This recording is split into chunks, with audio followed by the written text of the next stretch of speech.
Recording studio Gopalganj. केहू चाही ना हमारा नियन, केहू चाही ना हमारा नियन, ई बात लिख के धली हो। जन दे द जहर खके मर जाई, जन दे द जहर खके मर जाई, ओकरा बाद शादी कली हो। जन दे द जहर खके मर जाई, ओकरा बाद शादी कली हो। केहू चाही ना हमारा नियन,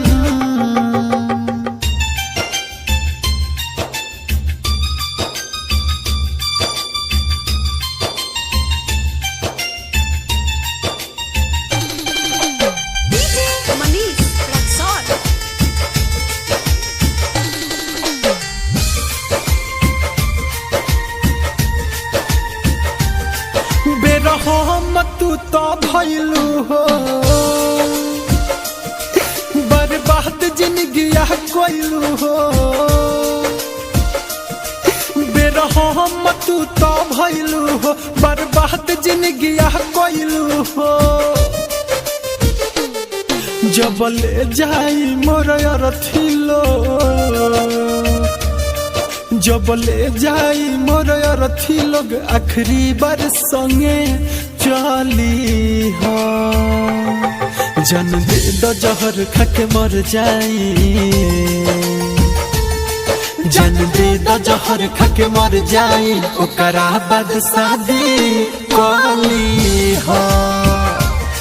जन दे द जहर खके मर जाई, ओकरा बाद शादी कली हो।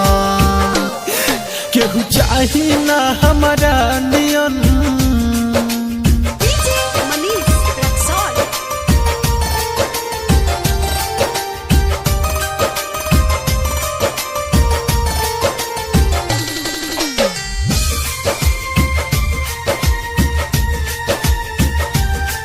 बाटे कतहर मजबूरी हो,